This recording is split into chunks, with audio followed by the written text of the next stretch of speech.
Hello అండి. Welcome to Swarna the middle class. ఇవాళ మనం ఉగ్గాని బజ్జీ ఎలా చేసుకోవాలో చూద్దాం. ముందుగా ఉగ్గానీకైతే మనం ప్రాసెస్ చూసేద్దాం. ముందుగా ఒక బౌల్‌లో వాటర్ తీసుకొని, అందులోకి బొరుగులనైతే వేసుకొని, వాటిని బాగా తడిపి, అలాగే పక్కన ఇంకొక బౌల్‌లో వాటర్‌నైతే తీసుకున్నాం కదా! అందులోకి బొరుగులనైతే వేసేసుకుంటాం. అలా వేసుకున్న తర్వాత మనం ఆ బౌల్‌లో కూడా బొరుగుల్ని బాగా తడిపి, మంచిగా తడిపేసి ఆ బొరుగుల్ని బయటికి తీసి, బాగా వాటర్‌ని పిండేసి, ఆ బొరుగులనైతే మనం ఒక పక్క ప్లేట్‌లోకైతే పెట్టేసుకుంటాం. సో, దీన్ని ఉగ్గాని అనే కాదు, మా ఊర్లో అయితే బొరుగులుప్మా అని కూడా అంటారు. సో, ఏదైనా పేరు ఒకటే, ప్రాసెస్ ఒకటే. ఒకసారి మీరు పూర్తిగా చూడండి. మీకు ఈ ప్రాసెస్ అయితే మీరే ఇంట్లో చేసేసుకుంటారు. చాలా అంటే చాలా టేస్టీగా అయితే ఉంటుంది ఈ బొరుగులు ఉప్మా. సో, ఇప్పుడు దాంట్లోకి ఆనియన్, అలాగే పచ్చిమిర్చి ముక్కలు, కరివేపాకు తీసేసుకుంటాం. సో, ప్యాన్ పెట్టి హీట్ అయిన తర్వాత ఆయిల్ వేసుకుంటాం.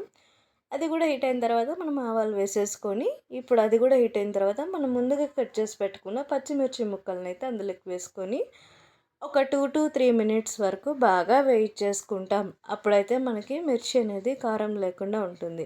సో, ఇప్పుడైతే అందులోకి మనం ఆనియన్స్‌ని కూడా వేసేసుకొని బాగా చేసుకుంటాం. ఒక 2-3 మినిట్స్ వరకు అలా బాగా మంచిగా వేగిన తర్వాత మనమైతే అందులోకి ముందుగా తీసి పెట్టుకున్న కొంచెం కరివేపాకునైతే కూడా అందులోకి వేసేసుకొని, దాన్ని కూడా ఒక 2-3 మినిట్స్ వరకు బాగా చేసుకుంటాం.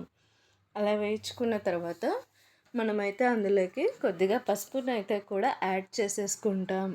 అలా యాడ్ చేసిన తర్వాత దాన్ని కూడా ఒక 2-3 మినిట్స్ వరకు ఆయిల్లోనే వేయించుకోవాలి. లేకపోతే పసుపు వాసన పోదనమాట.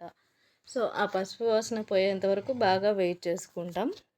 అయిపోయిన తర్వాత మనమైతే ఇలా ముందుగా పక్కన పెట్టుకున్న బొరుగులనైతే ఇలా దాంట్లో వేసేసుకుంటాం. ప్యాన్లో వేసుకున్న తర్వాత దాంట్లో కొద్దిగా సాల్ట్ని కూడా యాడ్ చేసేసుకొని, అది బాగా మిక్స్ అయ్యే వరకు కలబెట్టేసుకుంటాం. అలా కలబెట్టుకున్న తర్వాత బాగా అందులోకి కొద్దిగా పప్పుల పొడినైతే కూడా మనం వేసుకొని బాగా మిక్స్ చేసేసుకొని ఒక 2-3 మినిట్స్ వరకు బాగా కలబెట్టుకొని స్టవ్ ఆపేయడమే. సో, అక్కడితో మనకి ఈ బొరుగులు ఉప్మా ఆర్ ఉగ్గాని అనేది మనకి రెడీ అయిపోతుందనమాట. సో, మనకి ఉగ్గాని అనేదాన్ని మనం బొరుగులు ఉప్మా అని కూడా అనొచ్చు. సో, ఏదైనా అవర్ చాయిస్ అనమాట. సో, ఈ బొరుగులు ఉప్మా అనేది చాలా అంటే చాలా ఇష్టం నాకైతే. మరి మీరు ఎంతమందికి ఇష్టమో ఈ వీడియోని లైక్ చేయండి.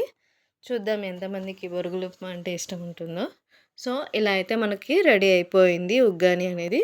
సో, ఇప్పుడైతే మనం బజ్జీ కోసం ఇలా మిర్చినైతే తీసేసుకుంటాం. సో, దాంతో పాటుగా ఒక బౌల్లోకి శనగపిండి తీసుకొని అందులోకి కొద్దిగా బియ్యపు పిండినైతే యాడ్ చేసేసుకుంటాం. అందులోకి కాస్త సాల్ట్‌నైతే కూడా వేసేసుకుంటాం. అందులోకి మనమైతే కొద్దిగా సోడా పొడిని కూడా వేసుకొని, ఆ పిండిని అనేది మనమైతే అంత గట్టిగా ఉండకూడదు, అంత మెత్తగా అయితే ఉండకూడదు. సో, బాగా మిక్స్ అయిపోవాలన్నమాట. కొంచెం గట్టిగా ఉన్నా పర్లేదు. బజ్జీలు అనేటివి మనకి బాగా వస్తాయన్నమాట. సో, అలా కలిపేసుకొని మనం పక్కనైతే ఆ పిండిని పెట్టేస్తాం. ఈలోపు మనము ఒక ప్యాన్ అయితే తీసుకొని స్టవ్ మీద పెట్టేసి, అందులో అది హీట్ అయిన తర్వాత ఆయిల్ వేసుకొని, అది కూడా హీట్ అయిన తర్వాత మనమైతే ఇలా శనగపిండిలో ఈ మిర్చి బజ్జీలని ముంచి ఆ ఆయిల్లోకైతే వేసేసుకొని ఒక 2-3 మినిట్స్ బాగా చేసుకుంటే అంతే అండి, మనకి బజ్జీలు అనేటివి కూడా రెడీ అయిపోతాయి. సో, ఎంచక్కా ఆ బొరుగులు ఉప్మా ప్లేట్లోకి తీసుకొని బజ్జీలు పెట్టుకొని తినేస్తే అంతే అండి, ఉగ్గాని బజ్జీ రెడీ అయిపోతుంది. సో, ఇదే అండి వీడియో. ఈ వీడియో మీకు నచ్చినట్లయితే please do like, share and subscribe. And thanks for watching this video అండి. Thank you.